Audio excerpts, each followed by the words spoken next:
Good day, everyone. I'm Bill Hoagland, Senior Vice President here at the Bipartisan Policy Center, and it's my pleasure to welcome you all for this discussion focusing on the state of our country's mental health, particularly over this very last tumultuous year, and what that might portend for going forward. In March of this year, we released a long study, a year-long study, from a task force that was co-chaired by former Senator John Sununu, former Congressman Patrick Kennedy, Dr. Richard Frank at Harvard, and Sheila Burke, a BPC fellow and moderator of the panel that you'll hear from here shortly. And you can find that report with its recommendations on the BPC website. It's entitled Tackling America's Mental Health and Addiction Crisis Through Primary Care Integration.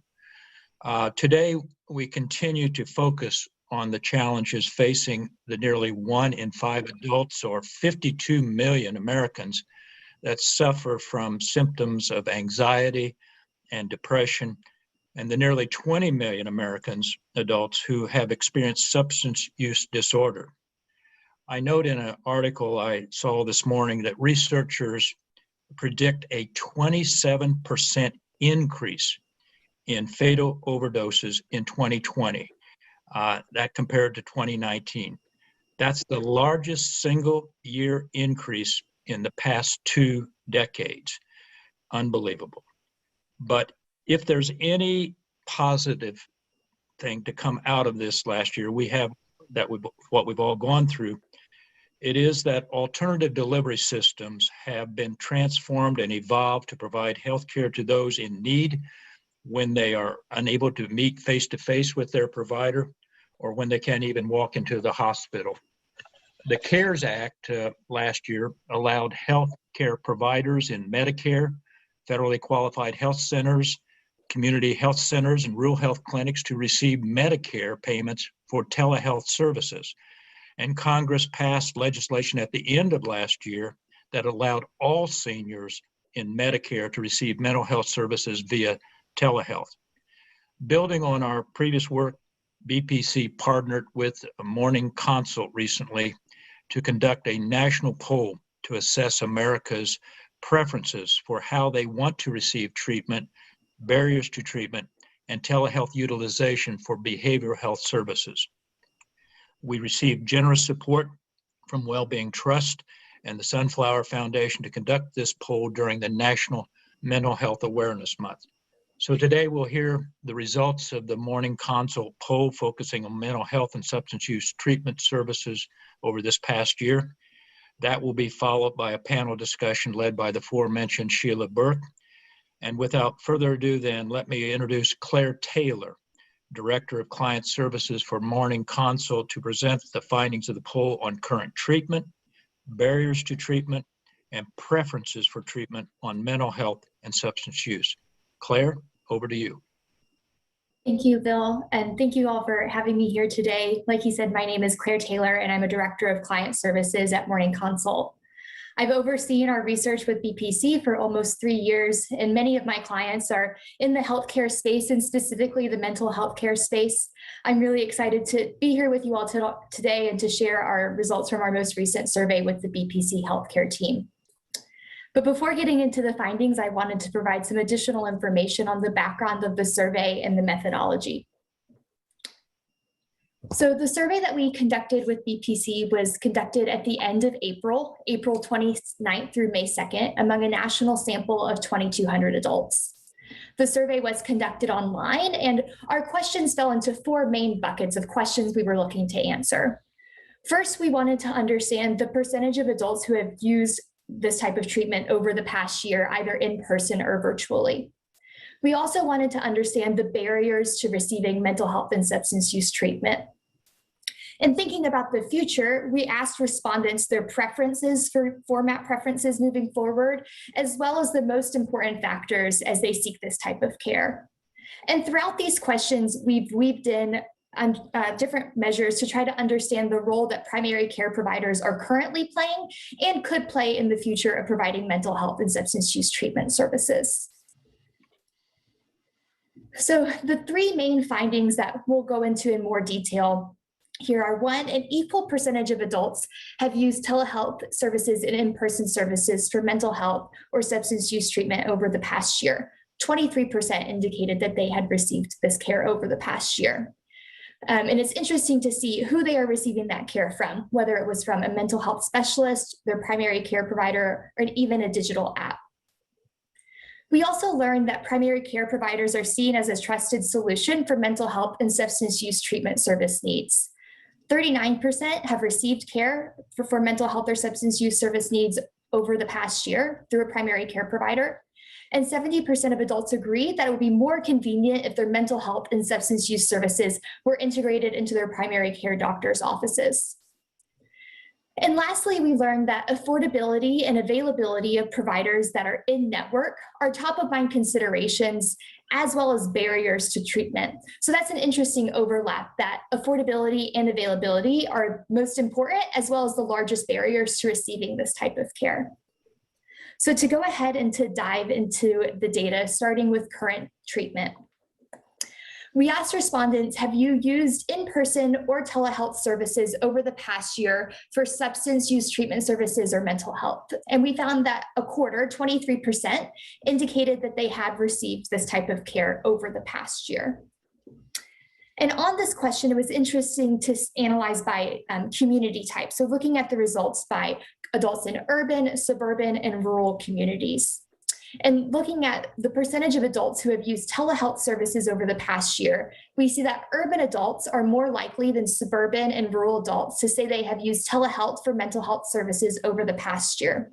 31% of urban adults compared to 19% of suburban and 21% of rural adults. And among those who have received this care over the past year, we wanted to understand where they received treatment from. And we see 45% indicated they received care through a mental health specialist, whether that be a psychiatrist, therapist, or counselor, and 39% have received care through a primary care provider. In addition to these two formats, we see 17% of adults have received care through a digital app, which I think is a really interesting finding, as that's a type of care that has really emerged over the past year. And again, on this question, we see interesting differences by community type. More than half of urban adults indicate that they have received care through a mental health specialist, compared to 45% of suburban adults and 35% of rural adults. On the other hand, we see rural adults are more likely to have received care through a primary care provider. Looking at that second bar there, 44% of rural adults compared to 38% of urban and 37% of suburban adults. Another interesting community type difference was those who have used a digital app. 21% of urban adults have received care through a digital app compared to 16% of suburban and only 11% of rural adults. And among adults who have received care over the past year, we found that a large majority were satisfied with the treatment that they received, 85% saying that they were satisfied, including 51% who were very satisfied with the care that they received. That's a very strong intensity of satisfaction, and only 12% indicating that they were unsatisfied. And on this question, we were interested in seeing if satisfaction levels differed by the type of provider that they received treatment from. So we looked at this question by those who've received treatment through a primary care provider, a mental health specialist, and even a digital app, and we see satisfaction levels remain right at 90%. So I think that shows us, regardless of who people were receiving their treatment from, they were satisfied with the care that they received. And going on into the next section here on barriers to receiving treatment.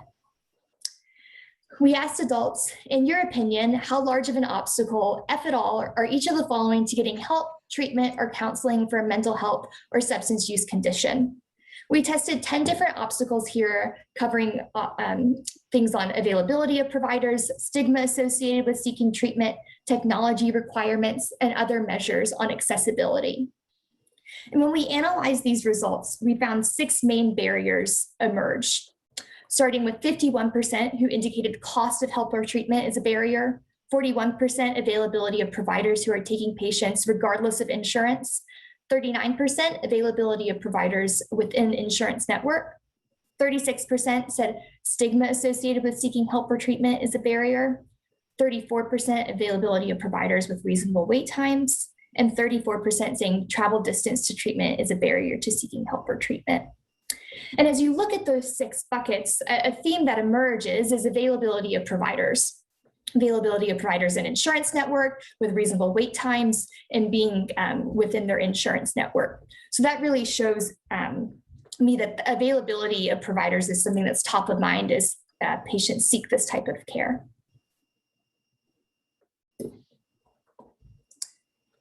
In addition, BPC wanted to understand the role that primary care providers can play in providing mental health or substance use treatment services.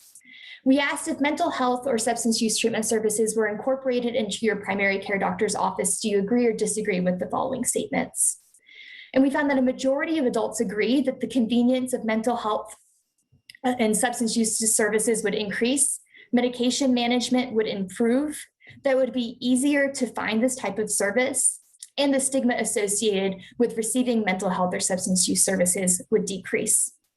I think this is an interesting finding because we see what the largest barriers were of availability of providers and stigma being statements that adults agree that primary care providers can play a role in providing.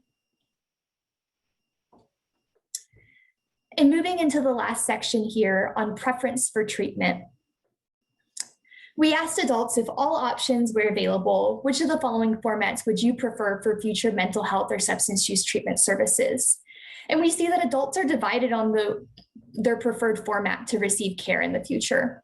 41% would prefer an in-person appointment, compared to 39% who would prefer a virtual or hybrid format of some type. I think this is an interesting finding because as we move forward and being back to normal, we see that adults are still going to have some preference for receiving this type of care virtually or in a hybrid model.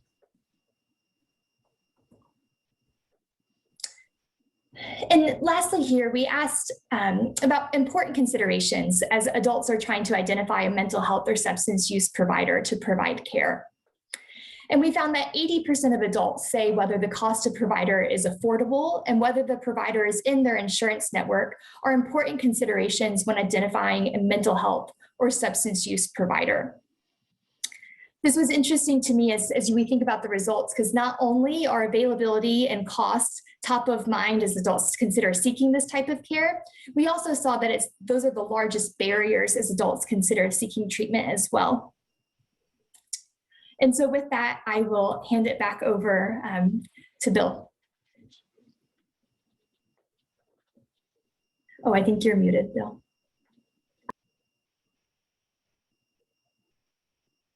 Thank you, Claire. I appreciate that very much. I would like at this time now to introduce Sheila Burke, who will be today's moderator of our panel discussion. She'll to discuss the survey results, but also to introduce our very distinguished panelist. Sheila is currently the chair of Government Affairs and Public Policy at Baker, Donaldson, Bierman, and Berkowitz. She's also a fellow at BCC, and she served as co-chair of the BPC's Behavioral Health Integration Task Force, and the report that I mentioned earlier. And most importantly, a longtime friend and colleague from years in the Senate, where she was served as a chief of staff for Senator Majority Leader Bob Dole, one of the founders of the Bipartisan Policy Center. So Sheila, over to you. Thank you, Billy.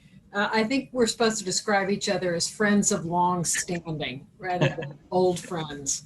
But nonetheless, thank you very much. I'm very pleased to be with you, and I'm very pleased to really be part of this conversation today and to have been part of the study that Billy referenced. I would remind everybody that May is in fact National Mental Health Awareness Month. So it is a particularly good time for us to focus on these issues and the many challenges that we're confronting.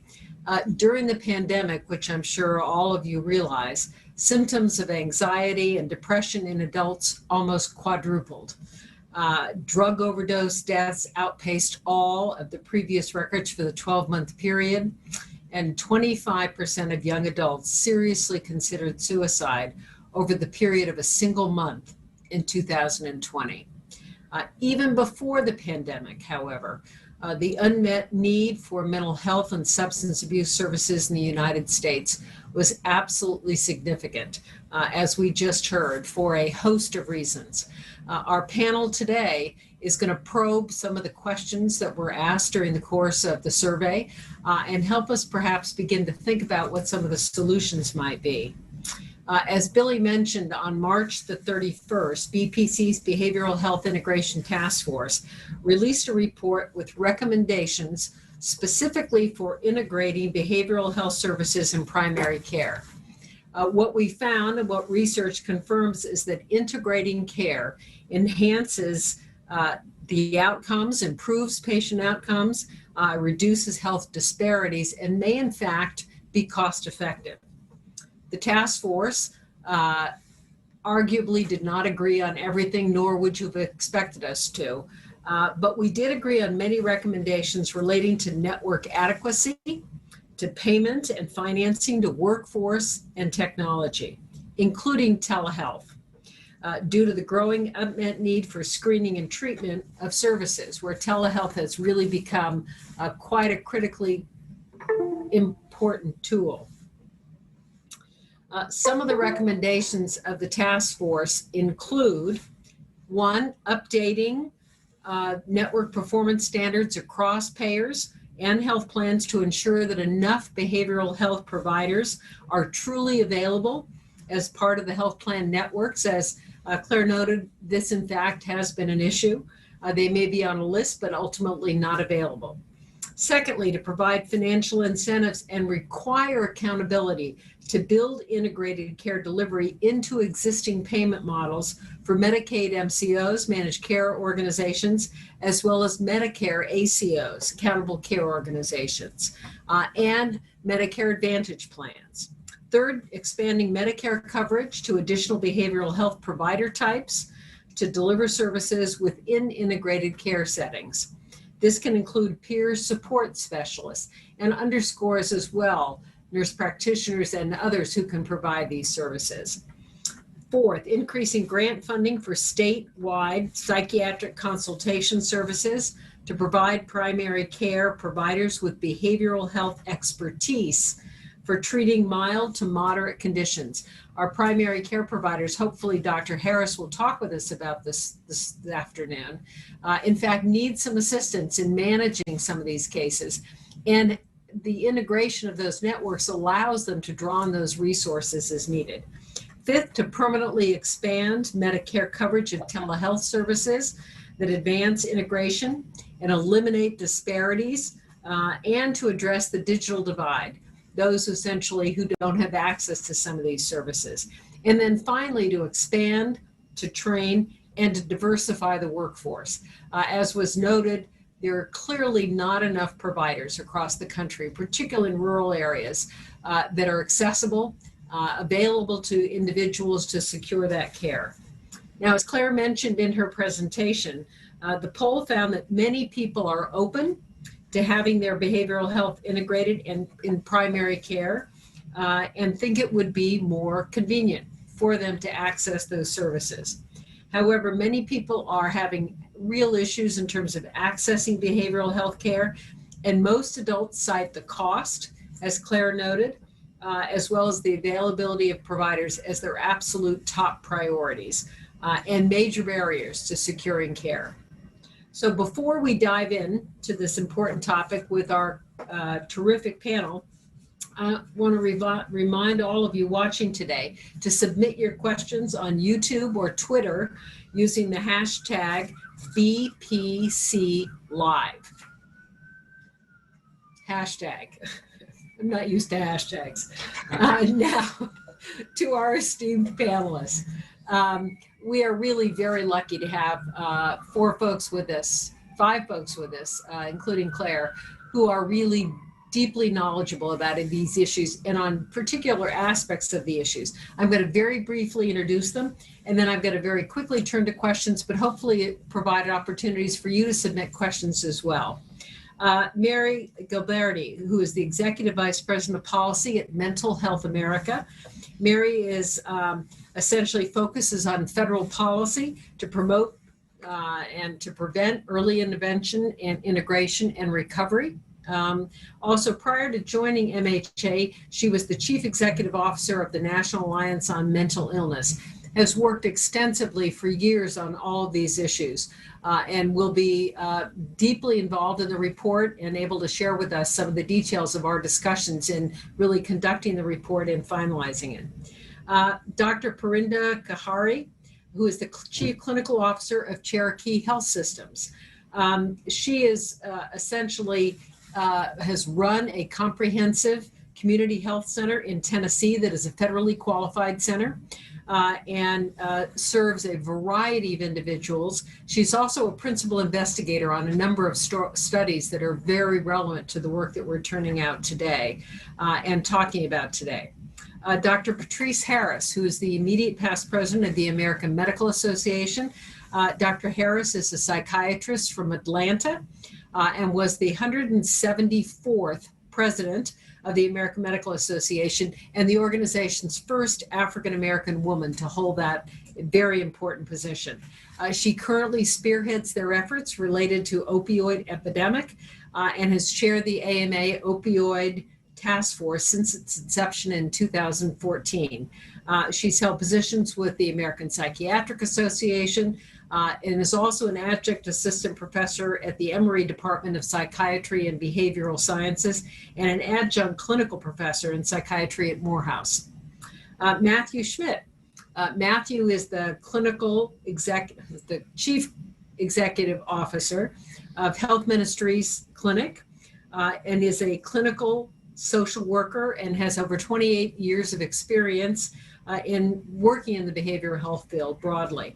For the past 9 years, he served as the CEO for Health Ministries, which is an integrated medical, dental, and behavioral health practice, and serves as an FQHC, and sees approximately 15,000 patients and about 51,000 clinic visits a year. So again, deeply knowledgeable about access issues, about serving a really diverse population of individuals seeking care. So again, a remarkable group of people who will be with us and talk about some of these issues in detail. I'm going to start by asking Mary a question. Again, Mary was part of the work of the task force and was deeply involved in helping us frame the issues and also to essentially look at what our options were that were practical and achievable in the time available to us. So Mary, one of the answers we know from the poll was one of the priorities for people that are seeking mental health services or substance abuse is whether someone is in their insurance network, increasingly important in terms of the ability of people to finance these services. And yet it's one of the main barriers that prevent people from accessing care. Thoughts on some of the solutions to help us deal with this issue, how to get and incentivize more providers to participate in those networks, and in turn increase their availability for patients. Mary, what can you tell us? Well, I think financial incentives are critical across the board, whether we're talking about practices, ACOs, plans to get those providers into network. And there's primary care, right? The more folks we have in primary care providing this care as behavioral health professionals, those are often in network, right? So thinking about how do we define the service delivery model to bring more behavioral health professionals into primary care, and how do we compensate the practices more for doing that?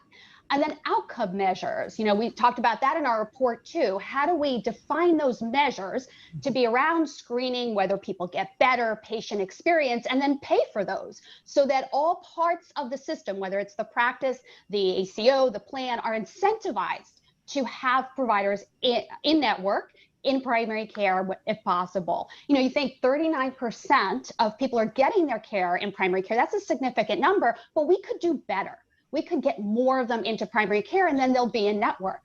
Then for specialty care providers, one of the major recommendations of the report that you touched on already, Sheila, is network adequacy requirements. So this morning consult poll shows what we've known, which is that the patchwork of state requirements, weak state requirements generally, is not working. It is not working to make sure we have adequate network standards. So we need to see the administration come forward with more strong federal rules. The courts have recently thrown out Trump administration network adequacy requirements for qualified health plans. So the administration is going to have the opportunity to articulate new rules. And in those rules, we want to see strong federal requirements around network performance. I like to use the term performance rather than adequacy, because what really matters is what you saw in the poll. Can you get are they taking new patients when you call, right? That's really important. Are they actually on the network? Some of these networks have long lists of providers, but none of them are taking patients. How many patients have they taken in the last 6 months? Are they really practicing? And then wait lists. How long do you have to wait before you can get in to see somebody? So we'd really like to see those network adequacy standards get much stronger in the future. Thank you, Mary. On that issue, and I'm going to, when I get to Dr. Harris, I want to talk with her a bit as well about how one encourages a physician to participate in a network, how essentially you build those networks. But I'm also interested in this issue of integration. Why is it that integration, that is the integration of behavioral and primary care, important essentially to our efforts to both increase access and to avoid the worsening of symptoms? Why is that? If we have an adequate number of providers at one point on the behavioral health side, why is the integration so important? Well, I think that one of the reasons integration is so critical is that you see people with lots of co-occurring conditions, right? So people have diabetes, they have heart disease, their primary care doctor can manage all of that together. So integration is really critical to have a whole health approach. And it's also really important on the prevention side. I know we'll get into that more later, but it really helps you educate people up front. That's where a lot of health education takes place. So I think integration, even if we had enough specialty, which we will never, let me just say, we will never have enough specialty providers, right? So that's important for integration right there.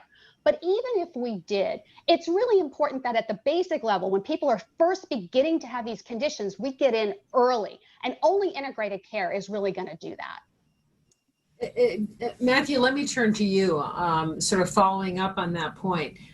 You have exposure to and a real experience with rural health challenges in the population that you serve. When in fact we hear from the poll that mental health substance abuse services for those who are located in rural areas are likely to have gone through their primary care provider rather than access a specialist compared to those urban and suburban. Why is it crucial in rural areas to essentially look for an increase in both behavioral health providers who are specialists, but also the integration with primary care? Well, I think to begin with, we want to be ready when people show up, and wherever they show up, we want to be ready to kind of address that. My guess is that the findings weren't that surprising to any of us when you look at that. In part, the shortages we see nationally in behavioral health providers are often exacerbated in rural communities. I also believe that stigma plays a role. My sense is that folks living in smaller communities are likely more reticent to seek out specialized behavioral health services. These same individuals are likely already connected to a primary care provider, and that's what Mary just spoke to. And raising these issues or concerns in their medical provider's office tends to feel more natural and perhaps safer. This is a little bit of an extreme example of that, but 5 years ago, our community experienced a significant public tragedy. Following that event, we did 26 documented behavioral care follow-ups. Of those 26, only 2 started out as identified behavioral health interventions. The other 24 started out as a medical appointment where it became clear that there were significant mental health issues that needed to be addressed and were actually more important than the medical reason that they came in that day.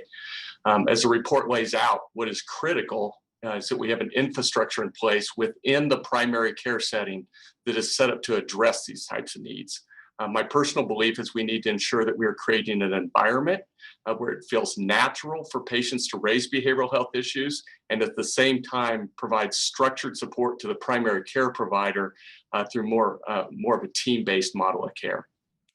Matthew, draw on that just a bit more. I'm certainly familiar with Kansas, having spent a fair amount of time in Kansas. Remarkable place, remarkable providers, and some of those small rural hospitals and small communities. When I spent time out there, I think the majority of hospitals in the state of Kansas were fewer than 50 beds. I mean, it is a place that really provides remarkable services under challenging circumstances.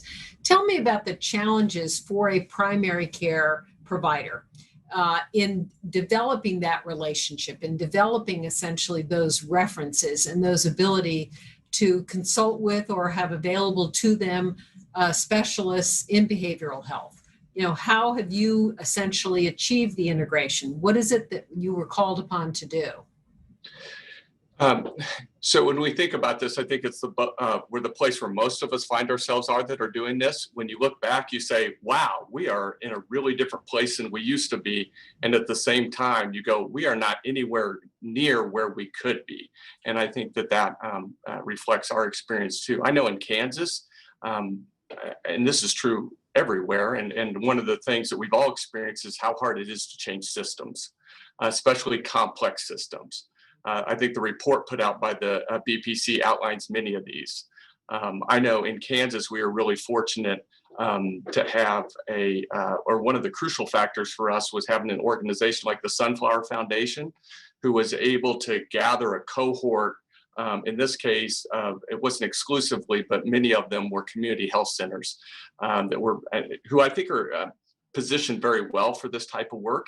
And many of us were already operating from a patient-centered medical home approach. And so this felt like a natural extension, but they were able to bring these groups together and we could learn from one another, both locally and then also nationally. I mean, I know that we relied heavily on the Cherokee, Dr. Kotri and her group too. I mean, that was the part of what I like is those of us who are interested in this are willing to talk about it and we're willing to engage one another. We want this to be the standard care for everyone. Part of what we know is that the data simply tells us what we intuitively know. Our minds and bodies are connected.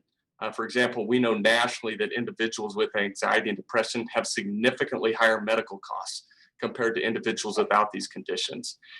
How can we ignore this reality and expect to bend the cost curve or expect to get improved clinical outcomes?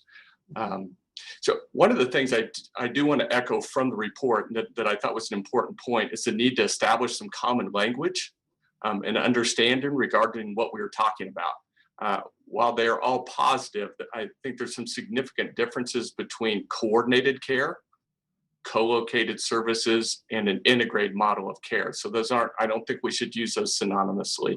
My experiences would tell me that the integrated model of care has the strongest probability to exact the outcomes we're looking for. Your question is, being a primary care doctor or provider is a really hard thing, and you're expected to know a lot of things. And part of what I think the integrated model of care does is it says you don't have to be the expert in all of that, and we're going to layer support around you, and we're going to layer a team around you where that all feeds up. But that you don't have to do it all by yourself. I think, that's one of the really daunting things, especially in rural communities, is you feel like you're out on an island sometimes. And I think one of the real benefits of a model like this is that helps break that down. Well, and I do want to turn to Dr. Kotri, because I think she will also be able to comment on this. And as you indicate, Cherokee Health has done a remarkable job. As I recall from the survey, about 39% of adults access services through their primary care provider, which is really a remarkable number. And I wonder, Dr. Kotri, as you think about what do primary care and behavioral health providers need in order to be able to successfully integrate? I mean, Matthew has raised the challenges in rural communities and the unique set of circumstances and just the burden, in a sense. How do you prevent burnout? How do you provide the kind of support that really both sides need? Well, yeah, I mean, I think absolutely, particularly with this pandemic, it's certainly laid bare the limitations of fragmented care and siloed care, there are multiple forces that make it difficult to integrate. The system is set up for fragmentation. And in fact, it not just does not include incentives for integration, it includes disincentives for integration. So when you set up a fee-for-service model where churning, seeing as many patients as possible, focusing on the most narrow concern is incentivized, then what you do is you move away from a holistic approach to care. And so what's happened is you have, unfortunately, primary care providers who are not able to do what they want to do.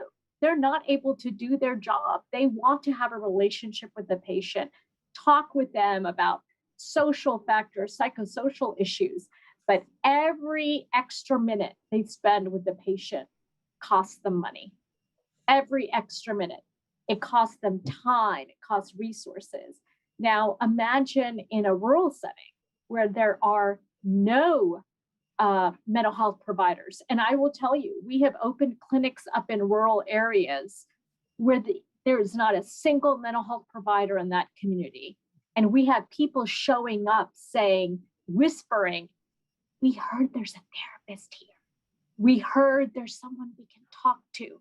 They don't want to have to leave the county. They don't want everyone to know whose car is at the mental health center. So I think what we have to do is, number one, look at the systems and structures we have in place that are actually disincentives to providers working together. Because for those of us who choose to do it, it has been a hard uphill battle. It continues to be. We have to go against what the flow is. It really is swimming upstream. So I think that's critical. And the key, areas are certainly financial. The payment models, typically grounded on fee-for-service, don't incentivize or support attending to the whole person. In fact, it's in piecemeal, right? It's widget-based, just a little bit at a time. The other piece of it is that the potential for bringing a team together to address the outcomes of the entire individual, if you took the horsepower of what we know about behavioral health change and why people and how people can change health promoting behaviors, think about what we could do in terms of outcomes of diabetes control, substance use disorders, something as simple as managing headaches, and think about the connectedness there. So we really are not really optimizing the work that we can do. So that financial piece, the incentive, disincentive piece is significant. I also think that the workforce challenge, and people have said this, we could triple, quadruple the number of behavioral health providers, and it will still not be enough. And part of it is we need to change the way we practice. We will have to take a more population health approach. We have to use each other as extenders. So can you just think about bringing behavioral health into a practice? Yes. Can you just think about setting up the traditional model of 1 hour therapy appointments, 1.5 hour new patient appointments? You can, but then it's just a geography change. You're not really opening up the kind of access you need to. So behavioral health providers need to look at our primary care colleagues and learn from them and say, wait a minute, you are prioritizing access, comprehensive care, communication and collaboration. We need to change how we practice because we need to be responsible to an entire community, not just the small group of people who are on our caseload. So it is a change in workforce development, education, support, and understanding this is a paradigm shift. It's not just putting people in a certain place. It is a paradigm shift. Let me ask a question. And I know Dr. Harris may want to comment on this. Matthew may want to comment on this as well. I mean, one of the things we've seen as a result of the pandemic is the increased use of new technology, the increased use of different methods of managing patient loads. I mean, to your point, whether it's a mix of video or phone calls, combined with in-person visits. How critical are the continuation? I mean, much of that was allowed through waivers under the Medicare program. And I'm wondering how critical is the continuation of those tools? That is the ability to do things on the phone, by video, essentially at a distance, and the availability. Admittedly, broadband is a challenge in some of these communities. But again, the question becomes the transition you suggest to move away from everything has to be in person. And, 39%, as I recall from the survey, were perfectly comfortable doing things with other means. And I wonder, in your experience, are those critical going forward to make that more available? Absolutely. I think, when you look at access, we have to recognize that in order to really address the population health needs, we need to be flexible. And for particularly patients in rural areas, we were able to provide access with the audio only. Those audio only visits saved our lives, saved the lives of patients because they could not leave the home. Some of our patients drive 3 hours to come to the clinic. So for them to have to decide, do I have enough gas for a 6-hour round trip? Or do I pay for medicine in my visit? Or do I pay for food? So we were able to have high touch. And what was really fascinating to us is it really did not take as much intensive time and support as we thought. People don't need this, tremendous amount of resources if you're able to engage in an audio only or a telehealth visit, but they want and need that touch point. And so one of the first things we did is we started reaching out to as many people we could at the beginning of the pandemic. And I cannot tell you the tears. People were just so grateful and relieved to hear that their healthcare home was there for them. They didn't know. Think how scary it was, for them. I will also say for our providers, you talked about provider well-being.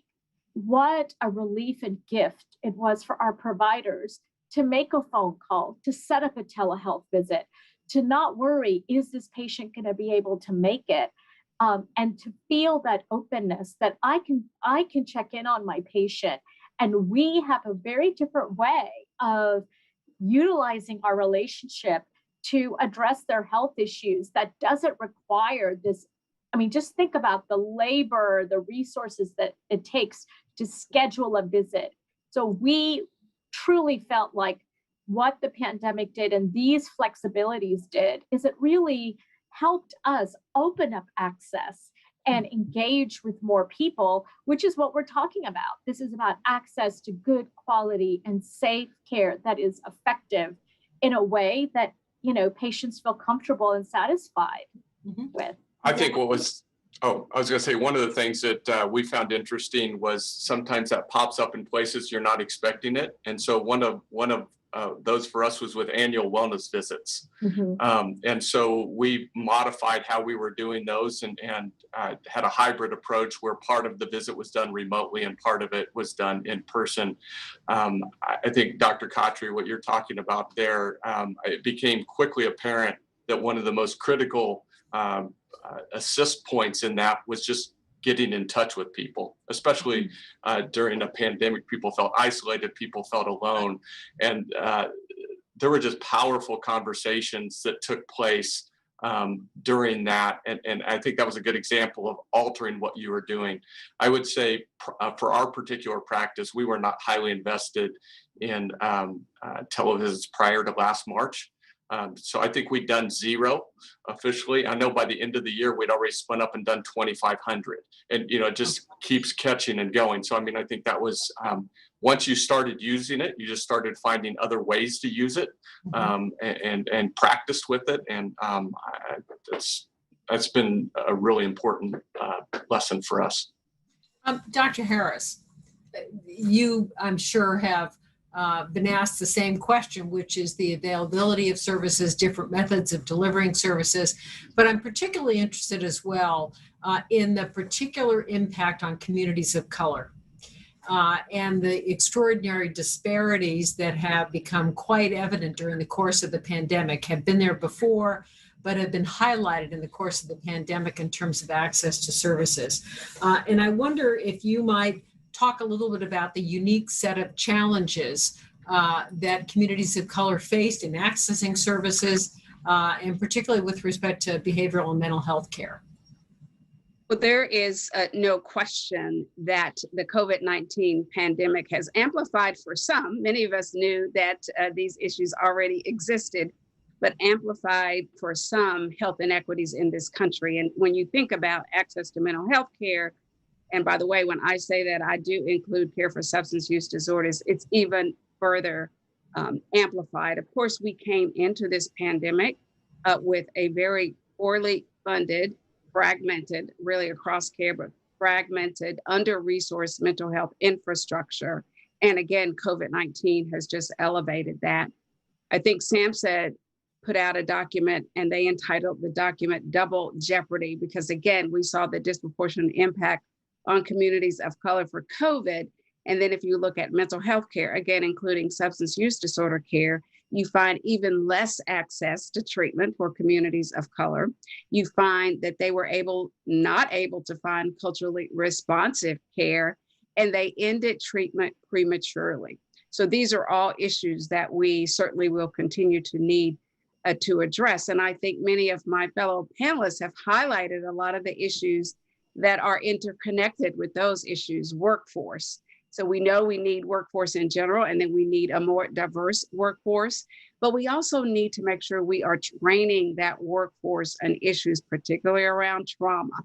You know, I, as a child psychiatrist, have been thinking about and talking about it as others. I'm not the only one about trauma, and we've seen that further amplified. We have to have conversations around structural determinants of health, those social determinants of health, but also we have to have conversations that are uncomfortable to some, but talking about, Matthew talked about shared definitions of integrated care and co-located care. We have to talk about issues around discriminatory care and racism and find shared definitions of those care. So going forward, that is critical. Those are critical issues that we have to address. I do want to mention and say a word about the incentives and the disincentives. We talked about the financial disincentives and incentives. The audience may not know, although luckily this has changed, but we are still on our journey. Several years ago, you could not see a mental health professional and a primary care professional on the same day. That was absolutely ridiculous. And so we've moved forward, but we still have to continue to look at those disincentives. We have to broaden alternative payment models. Right now, we have just a few. We have to make sure that we broaden those, because Matthew mentioned this. I say it in another way. There should be no wrong doors to enter care. Now, as we talk about the stigma, I do agree that there are still issues, and sometimes it is or appears to be less stigmatizing to get your care from a primary care provider. But we should also be on a parallel track that it doesn't matter if your car is in front of the behavioral health provider, right? So we still have to be on that track, because in some ways, if we continue to say, oh, we'll do integrated care because folks are more comfortable, and don't think about making folks more comfortable about receiving mental health care, that will be a lost opportunity. In addition to the incentives, though, we have to think about the barriers. And I'll just share my own personal journey, because the AMA did a report that said for every 1 hour physician spends in patient care, they spend 2 hours in administrative barriers, prior authorization, filling out paperwork. So you want to talk about, and I'll say this for me personally, why physicians aren't on insurance panels. That is a key reason. Too much administrative barrier. When I first started out, I would have had to have hired 2 people to help me with that. Now, just think about that. That actually does not really make any common sense, and it certainly did not make any business sense. So we have to think about all of these issues that are interconnected and make sure we are eliminating barriers. And I'll just say a final thought here. The AMA, of course, just like BPC, is committed to this. And we recently convened and established a behavioral health integration collaborative, because I think Matthew mentioned our primary care colleagues are overburdened, right? Dr. Katari mentioned the fact that we don't have, I'm not a primary care provider, don't have one extra minute, right? And so we can look at alternative payment models, but we developed through the AMA a roadmap. Again, it's not a one-size-fits-all roadmap. I've long admired Cherokee, but we won't be able to duplicate Cherokee at every location across this country. So it's about a roadmap to maximize the number of opportunities to integrate care so that our patients get the care that they need without the burdens, the disincentives, and the meaningless metrics. I do. You mentioned at the beginning of your comments a reference to training. One of our participants online has asked specifically about what kind of training in mental health care do primary care physicians receive? And does it go beyond simply when to refer? So I wonder if Dr. Harris, if you want to comment, or Dr. Khatri, what kind of training is there? And in fact, is that part of the question, how we train upcoming physicians essentially in mental health services and mental health behavioral kinds of questions, even though they may not choose that as a specialty? What do we need to do about our training?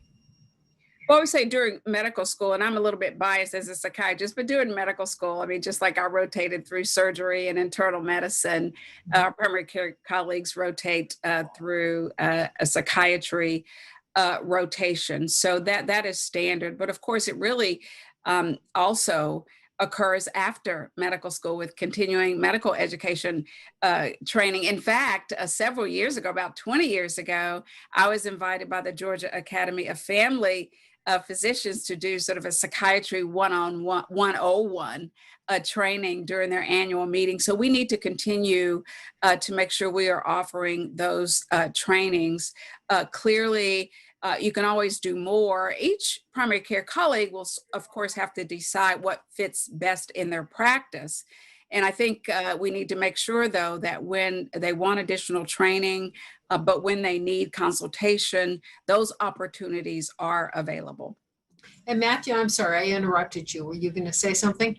No, but I'll just follow up on that. I think that that ability to consult and have supports is important. I know we at one point in time, we had a physician that split their time.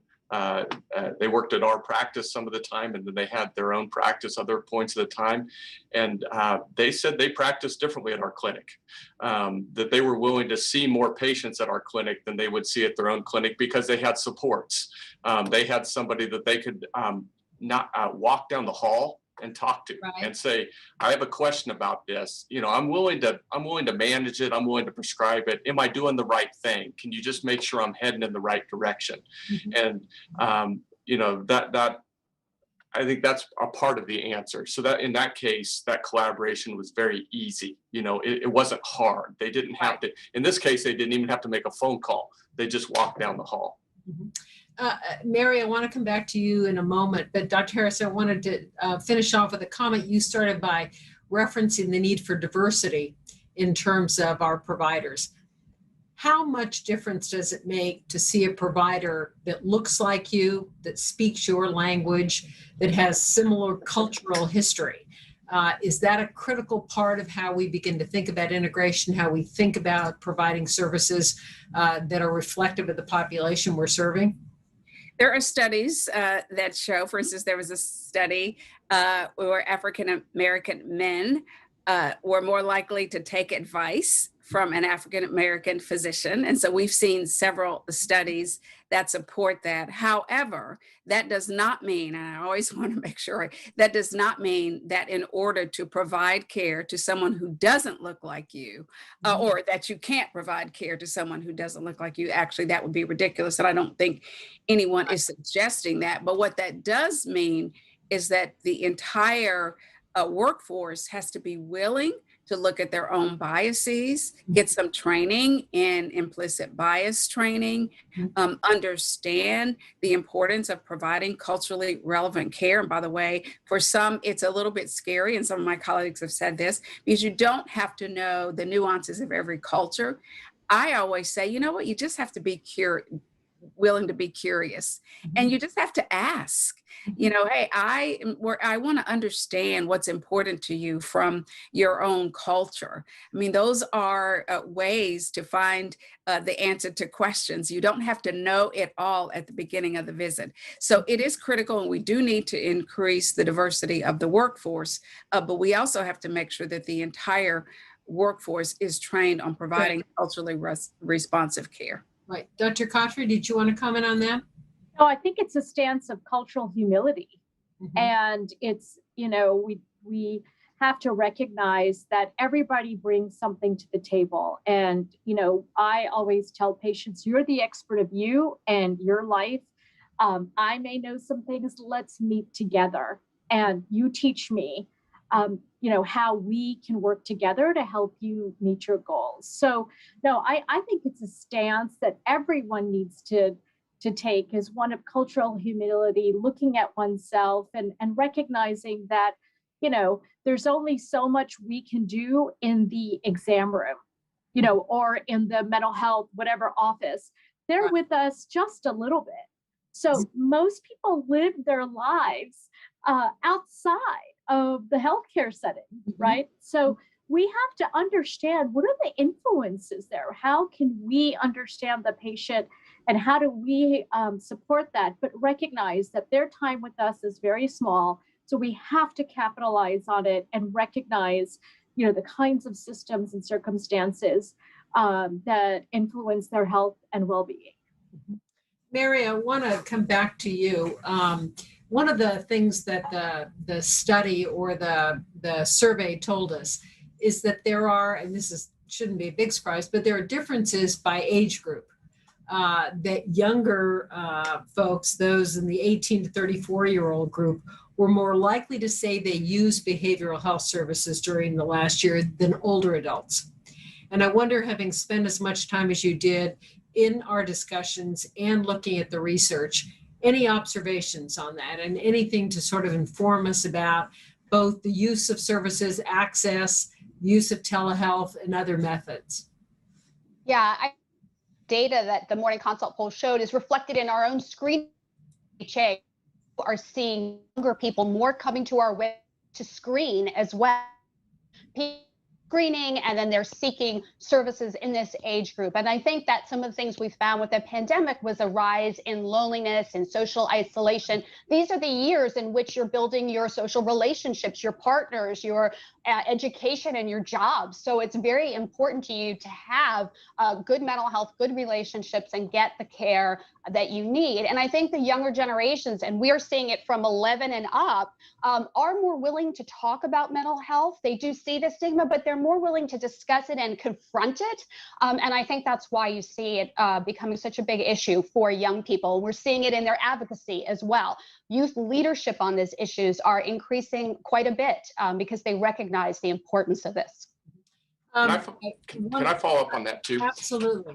I was just thinking, one of the things that we tried to do too, and I think this also touches what Dr. Harris was talking about, is to begin to blend the lines between health and wellness, and when you're in one category and when you're in another category. So I think, like, our service delivery model, I